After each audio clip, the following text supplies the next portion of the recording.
We can go across to Brussels now, where NATO Secretary General Jens Stoltenberg is speaking. The invasion of Ukraine is causing death and destruction every day. Allies stand united in support for the brave people of Ukraine and against the Kremlin's cruelty. Putin must end this war, allow aid and safe passage of civilians, and engage in real diplomacy. NATO allies have responded to this crisis with strong support for Ukraine and unprecedented costs for Russia. NATO has acted with speed and unity to protect and defend all allies. There are now hundreds of thousands of allied troops at heightened readiness across the alliance. 100,000 US troops in Europe and 40,000 forces under direct NATO command, mostly in the eastern part of the alliance. All backed by major air and naval power, including with 5 carrier strike groups in the high north and in the Mediterranean. At the summit tomorrow, we will make further decisions. I expect leaders will agree to strengthen NATO's posture in all domains, with major increases to our forces in the eastern part of the alliance, on land, in the air, and at sea. The first step is the deployment of 4 new NATO battle groups in Bulgaria, Hungary, Romania, and Slovakia. Along with our existing forces in the Baltic countries and Poland, this means that we will have 8 multinational NATO battle groups all along the eastern flank, from the Baltic to the Black Sea.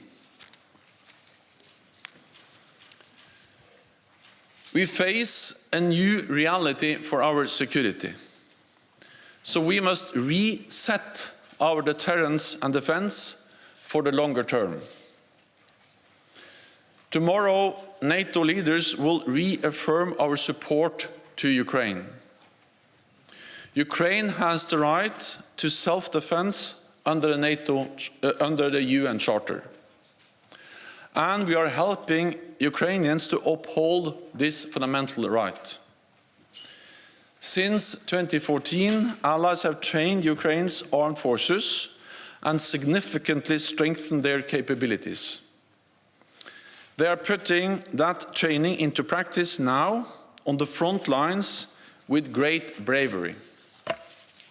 In the last months, allies have stepped up military support, providing anti-tank and air defense systems, drones, fuel and ammunition, as well as financial aid and hosting millions of refugees.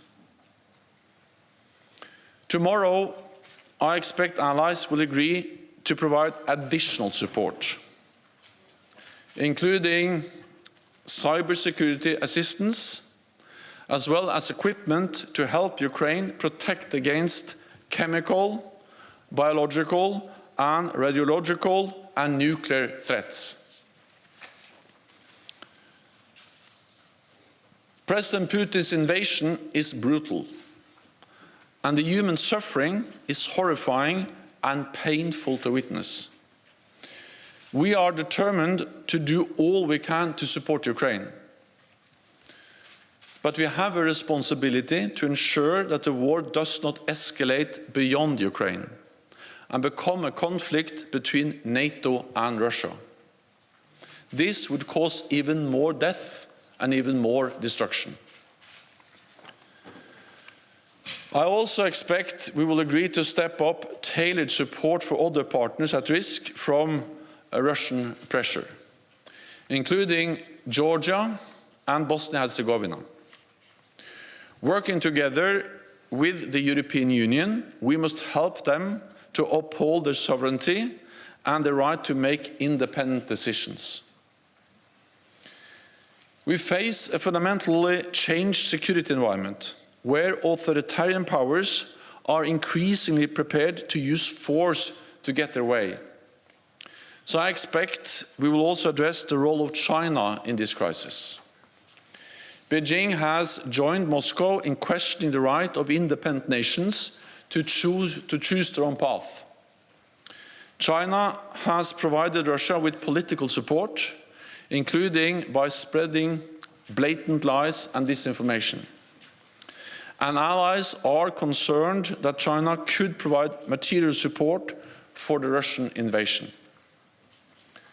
I expect leaders will call on China to live up to its responsibilities as a member of the UN Security Council, refrain from supporting Russia's war effort, and join the rest of the world in calling for an immediate, peaceful end to this war.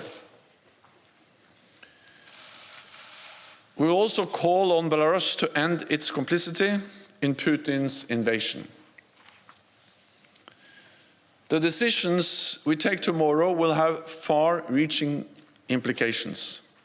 Major reinforcements to our security will require major investments in defense.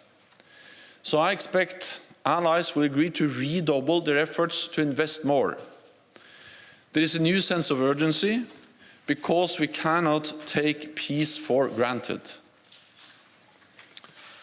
From the start of this crisis, Europe and North America have stood together, united in NATO, and we remain united, opposing Russia's aggression, supporting Ukraine, and protecting all allies. And with that, I'm ready to take your questions.